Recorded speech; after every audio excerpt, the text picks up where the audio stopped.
अस्सलामु अलैकुम वरहमतुल्लाहि वबरकातुह। प्यारे भाइयों और बहनों, जैसा कि मालूम है कि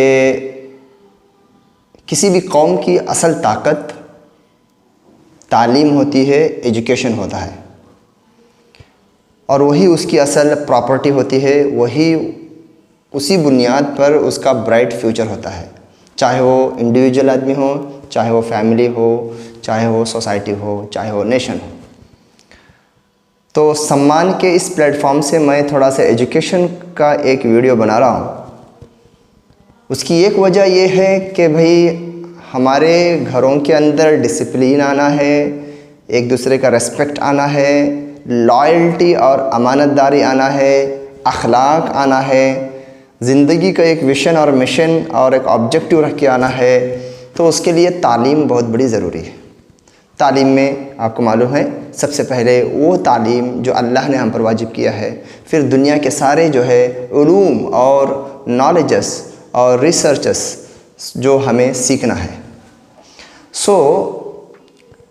इस वजह से भी मैं आज का ये वीडियो बना रहा हूँ। तो उसकी एक वजह यह है कि स्कूल्स पेंडेमिक के बाद तकरीबन बहुत सारे स्टेट्स में शुरू होने को हैं।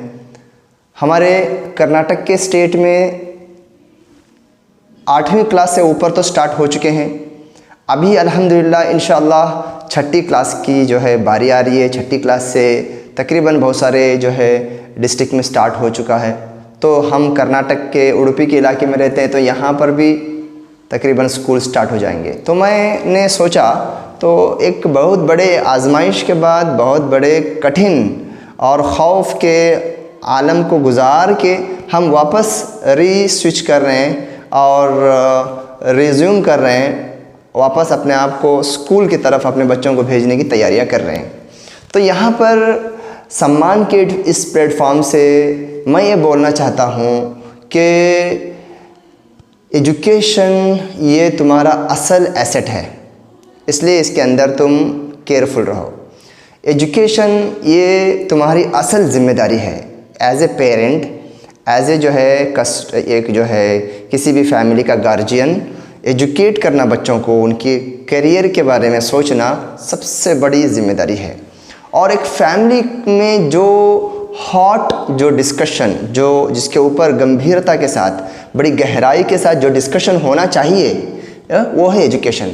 बच्चा कैसे पढ़ रहा है, बच्चा कैसे जा रहा है, बच्चा का प्रोग्रेस कैसा है, बच्चे की कमज़ोरियाँ कहाँ हैं। चलो आज जाके अब टीचर से मिलेंगे, आज जो है जाकर उसके स्कूल में जाके बात करेंगे।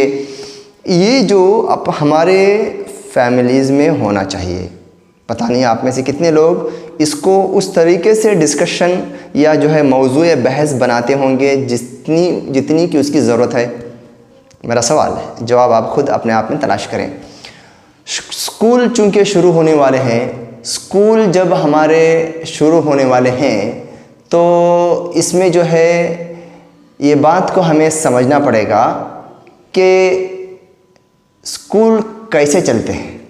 जहाँ पर हम अपने बच्चे को भेजते हैं ना, वो स्कूल क्या है। मेरी बात को याद रखो मेरे भाइयों, मैं भी एक स्कूल चलाता हूँ, स्कूल का मैं फाउंडर हूँ मैं। और तो मैं दिन रात जो है स्कूल के मैदान में मेरा गुज़रता है। बहुत सारे स्कूल्स को अल्हम्दुलिल्लाह हम लोग मिलते हैं, जुलते हैं, उनको अल्लाह के करम से सर्विसेज देते हैं अल्हम्दुलिल्लाह। मैं एक पेरेंट्स को, हमारे माशरे को बोलता हूँ कि भाई देखिए, स्कूल चलाना अगर आसान होता ना तो हमारे कम्युनिटी में ये जो भी बिल्डर्स हैं, बड़े बड़े बिजनेसमैन हैं, बड़े बड़े जो है माशाल्लाह पैसे वाले हैं, सब लोग स्कूल्स में ही इन्वेस्टमेंट करते थे। मेरे भाइयों, स्कूल एक ऐसी जगह है जहाँ पर बड़े मेहनत की ज़रूरत है, बड़ी कंसिस्टेंसी की ज़रूरत है, बड़ी बारीकबीनी की ज़रूरत है, और बहुत बैकग्राउंड स्ट्रॉन्ग और एक साउंड बैकग्राउंड की ज़रूरत होती है। वही लोग स्कूल चला सकते हैं। बहुत पेशेंस की ज़रूरत है। ओके, तो आपको समझना है कि भाई जो स्कूल है वो क्या है, वो किसके लिए है, वो क्यों बनाया गया है, उसका फ़ायदा किसको है, ये आपके दिल में आना पड़ेगा।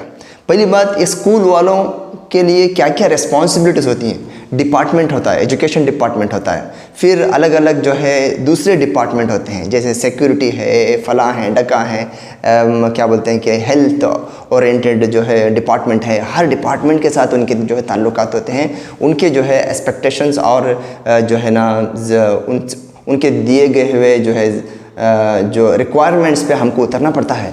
स्कूल्स उतने आसान नहीं। फिर स्कूल के अंदर एक तो आदमी पैसे लगाते हैं करोड़ों के में या लाखों में, मिनिमम करोड़ों में लगाया है हमने, ओके।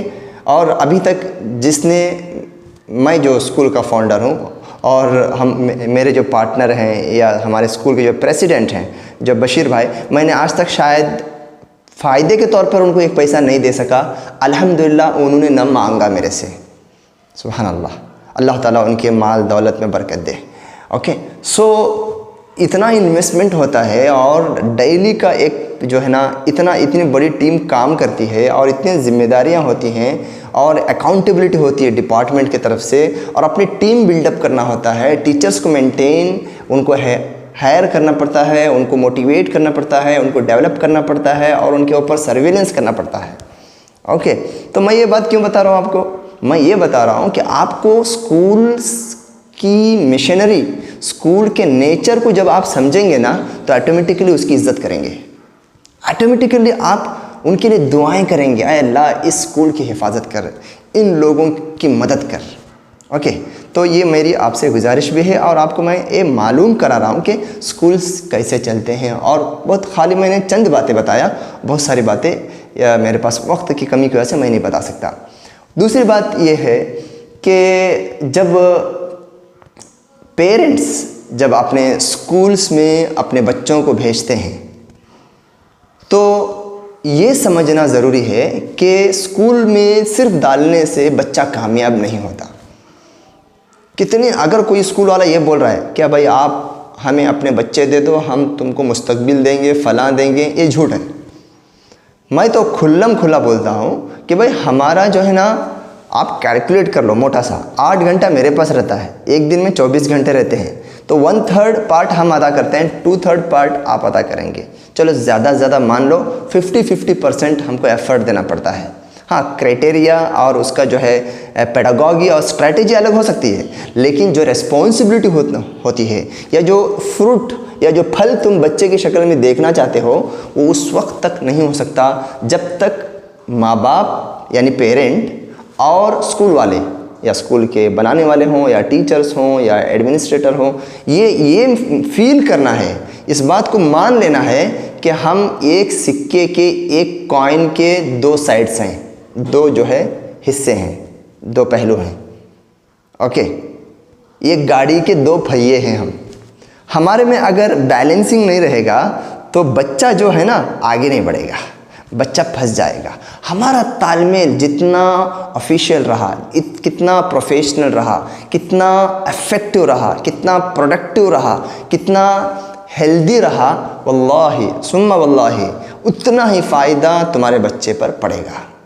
और जब हम अपने बच्चों के सामने या उनके नॉलेज में लाकर जब पेरेंट्स आकर स्कूल वालों से बात करते हैं तो ऑटोमेटिकली बच्चे उस स्कूल की इज़्ज़त करते हैं, अपने स्कूल की इज़्ज़त करते हैं और उसको लेकर फ़ख्र महसूस करते हैं। क्यों? मेरा बाप इज़्ज़त दे रहा है, मेरी माँ इज़्ज़त दे रही है।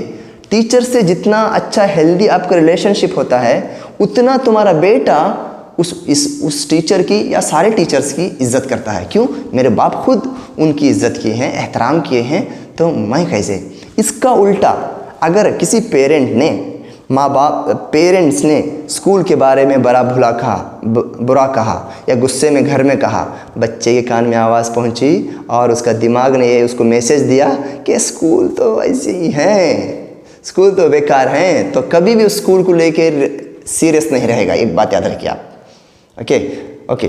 और तुम्हारे पेरेंट, आप लोग एज ए पेरेंट आकर स्कूल वालों से होने दो या उनके टीचर से रफ एंड टफ बात करके चले गए, झगड़ा करके चले गए, तो डायरेक्ट आपने अपने बच्चों को गोया कि सिखाया, ज़बान से बोलने से ज़्यादा आपका अमल उनको एडुकेट किया, समझो। मैं समझता हूँ कि इस टीचर की इज़्ज़त नहीं करना, टीचर्स को इज़्ज़त नहीं करना, इसमें और आपके आके रफली जो बात करने में कुछ भी फ़र्क नहीं है। तो ऑटोमेटिकली वो बच्चा जो है उस टीचर की होने दो, स्कूल की इज्जत नहीं करेगा, क्योंकि पेरेंट्स ने उनको अपने अमल से साबित किया है कि भाई स्कूल की इज्जत नहीं करना है। अच्छा, इसके बरखिलाफ़ चलिए मैं आपको पॉजिटिव की तरफ लेके जाता हूँ। अगर एक सिक्का हमने समझा और माँ बाप और पेरेंट्स और स्कूल के मैनेजमेंट और टीचर के बीच में अच्छा रेपुटेशन रहा, अच्छे ताल्लुकात रहे, बच्चा भी इज़्ज़त करेगा, बच्चा एहतराम करेगा, बच्चे के अंदर डिसिप्लिन आ जाएगी, बच्चे को ये मैसेज जाएगा कि मैं सिर्फ माँ के पल्लों के पीछे या बाप की ताकत के पीछे मैं अपनी दाल नहीं गला सकता। ये दोनों एक हैं, ये दोनों मेरे फ्यूचर के लिए सोच रहे हैं। ओके, तो ऑटोमेटिकली उसके अंदर वो फीलिंग आ जाएगी कि भाई मैं अपने माँ बाप को इमोशनली मैं ग्रैब नहीं कर सकता, झूठ नहीं बोल सकता, और मुझे मेरे माँ बाप सिर्फ मेरी बात सुन के डिसीजन नहीं लेते, पेरेंट्स स्कूल जाकर टीचर से बात करके ही लेते हैं। तो ऑटोमेटिकली देखिए कितनी प्यारी तरबियत हो जाएगी, कितना अच्छा यहाँ पे माहौल बनेगा। आपके स्कूल वाले खुश, आप आएंगे तो माशाल्लाह ये पेरेंट आ रहे हैं, कितना अच्छा बात करते हैं। सपोज़ कुछ भी गलत भी हो गया तो इनसे हमको सीखने का मौका मिलता है। वो टीचर आपसे बात करके खुश हो जाएगी। जब भी आपके बच्चे का चेहरा स्कूल में देखेगी तो क्या याद आएगा उसको, उस टीचर को?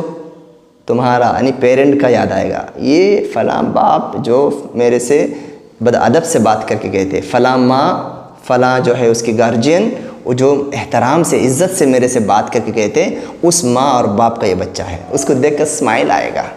ये इंसान का नेचर है मेरे भाइयों, इंसान का नेचर है।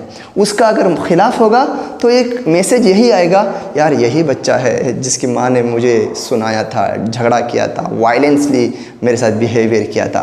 तो अल्टीमेटली मेरे भाइयों, हमारी कौम जनरली इस्लामिक स्कूल या मुस्लिम स्कूल समझो, या मुसलमानों के बनाए हुए जितने भी स्कूल्स हैं ना, इसको हमारी कौम ग्रांटेड ले लेती है। ग्रांटेड। दूसरे स्कूल में जाएंगे, उधर इधर जाएंगे, हाथ बांध के ऐसे ठहरेंगे। वही अगर मुस्लिम स्कूल में आएंगे तो हाथ उठा के ऐसे आएंगे। मैं बोल रहा हूँ, हर एक पेरेंट ऐसा नहीं करते अल्हम्दुलिल्लाह। ये मिजाज हमें निकालना पड़ेगा, ये मिजाज हमें निकालना पड़ेगा। इसका फ़ायदा क्या होगा? एक मिसाल देता हूँ मैं। तुम अपने घर पे मियाँ बीवी हो, एक बच्चे के माँ बाप हो, तुम्हारे बीच में अगर अच्छे ताल्लुकात रहे, तुम साथ में बैठ के खाते हैं, साथ में उठते हैं, बच्चे के बारे में सोचते हैं, बच्चे की गलतियों और अच्छाइयों पर आपस में मशवरा करते हैं, तो बच्चे को क्या मैसेज जाता है? ओ माँ बाप दोनों एक हैं, मैं स्किप नहीं हो सकता, मैं छुप नहीं सकता, मेरे ऊपर दो कैमरे लगे हुए हैं। ओके, ऐसा ही समझो, स्कूल वाले और पेरेंट्स अगर मिल के रहेंगे, किसी भी नागहानी ख़राब से ख़राब हालात में भी अगर मिल के रहेंगे, तो बच्चा इसका गलत फ़ायदा नहीं उठाएगा। ये बात आप अपने बच्चों को स्कूल भेज रहे हैं, इसको अपने जहन में रख लीजिएगा। यकीन मानिए, बच्चे के लिए आपकी तरफ से किया गया हुआ, यहाँ तक कि इंस्टीट्यूशंस या स्कूल के लिए आप लाखों में देंगे तो वो नहीं चाहिए स्कूल वालों को, जो आप जाकर अदब, एहतराम, डिग्निटी, प्यार, मोहब्बत, पॉजिटिव और अपनायत के साथ जो बात करते हैं ना, वो लाखों करोड़ों रुपयों से ज़्यादा कीमती और बूस्ट करने वाली होती हैं। वल्लाही ये मेरा तजुर्बा है, वल्लाही वो मेरा तजुर्बे की बात कर रहा हूँ। क्या बूस्ट करती हैं, क्या मोटिवेट करती है हमें, अल्हम्दुलिल्लाह। जो अच्छे पेरेंट की बात है अल्हम्दुलिल्लाह। और आखिर में मैं ये बोलना चाहता हूँ कि इसका मतलब ये नहीं कि स्कूल में रहने वाले सब फरिश्ते हैं, इनसे गलतियाँ नहीं होती। नो, स्कूल वालों से गलतियाँ होती हैं, टीचर से गलती हो सकती है। तो इस गलती को कैसे हल करें, इस गलती को कैसे कन्वे करें? बच्चे की एक रिपोर्ट को सुनकर हम फ़ोन में डग डग डग डग डग डग बात करना शुरू कर दिए। ओके, फ़ोन अगर स्कूल से चला गया तो उसका गुस्से से जवाब दिए। तो ये समझिए कि आप असल जो प्रोडक्ट है ना, हमारा जो प्रोडक्ट हम बनाना चाह रहे हैं, कौन सा है? वो बच्चे का फ्यूचर है, ये डैमेज हो जाएगा, या ये जो है अप टू द मार्क इसका तरबियत या नर्चरिंग नहीं होगा। कैसे भी हालात हों, स्कूल वालों के लिए भी मैं मैसेज देना चाहता हूँ। सबसे पहले मैं अपने आप को ये समझाना चाहता हूँ, स्कूल वालों का अप्रोच पेरेंट्स के साथ, ख़ास करके ऐसे पेरेंट्स जो गुस्से वाले होते हैं, जो वन साइडेड सोचते हैं, जिनका बैकग्राउंड और फैमिली बैकग्राउंड हो या उनके दोस्तों का बैकग्राउंड ऐसा है जो एक लॉबी जैसा तुम्हारे स्कूल के ख़िलाफ़ चलते हैं, ओके, जनरली ये लोग कुछ नहीं कर पाते, यानी फ़ायदा तो स्कूल को नहीं पहुंचा पाते, उल्टा अल्हम्दुलिल्लाह नुकसान भी नहीं पहुंचा पाते, क्योंकि स्कूल की जड़ें बहुत मजबूत रहती हैं अल्हम्दुलिल्लाह। लेकिन उल्टा ये लोग गुनाह पे गुनाह करते जाते हैं, वो छोड़ दीजिए, वो उनका और उनका रब का मामला है। ऐसे जब पेरेंट आते हैं जो ज़िद्दी और गुस्से में और जो है एक नहीं होते, तो आपके लिए ज़रूरी दो चीज़ें हैं, मैं लंबी नहीं बात करता, दो चीज़ें हैं। एक होता है कन्विंसिंग अप्रोच। अल्हम्दुलिल्लाह मैं समझता हूँ जब आप कन्विंसिंग अप्रोच अपनाएंगे तो मेरे तजुर्बे के हिसाब से 80% पेरेंट आपका शुक्रिया अदा करके, बहुत सारे लोग माफ़ी मांग के आपके दोस्त बन जाएंगे। कन्विंस कीजिए आप, ये रूल्स क्यों बनाया, हमने ऐसा किया तो क्यों किया, हमने ये अगर जो है सर्कुलर भेजा तो क्यों भेजा, हमने आपको अपॉइंटमेंट नहीं दे सके तो क्यों नहीं दिए, आप बगैर अपॉइंटमेंट के अगर आए हैं तो इसका क्या नुकसान होता है। कन्विंस करेंगे तो जहालत अगर है, यानी उनके अंदर अगर नॉलेज नहीं है तो आप नॉलेज दें, उनको अवेयर कराएं, उनको कन्विंस कराएं। कन्विंसिंग अप्रोच होना चाहिए। लेकिन कन्विंसिंग को कोई आदमी आपकी वीकनेस नहीं समझना, ओके। सेम टाइम पे कन्विंसिंग एक साथ होगा, दूसरे तरफ प्रोटोकॉल को स्ट्रिक्टली फॉलो करें, no compromise in the protocol, in the discipline.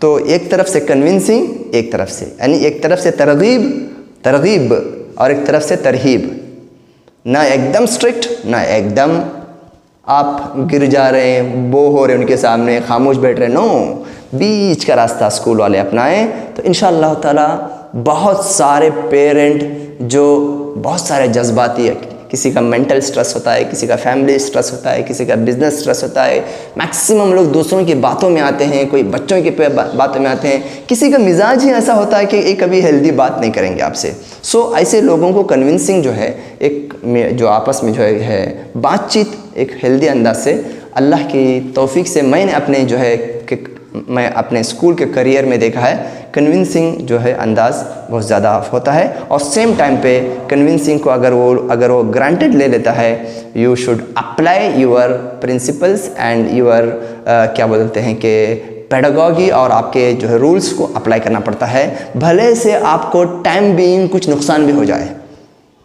बच्चे को निकाल देते, बोले कि नहीं हम नहीं चाहते बच्चे को निकालना, ओके, इसका मतलब ये नहीं कि हम रूल्स चेंज करेंगे, नो, रूल्स को मानिए, इसमें फ़ायदा है, आपके अकेले के लिए नए रूल्स बना है सारे बच्चे। फिर भी आप नहीं मान रहे हैं तो ठीक है, आप टीसी के लिए अप्लाई कीजिए, हम दे देंगे।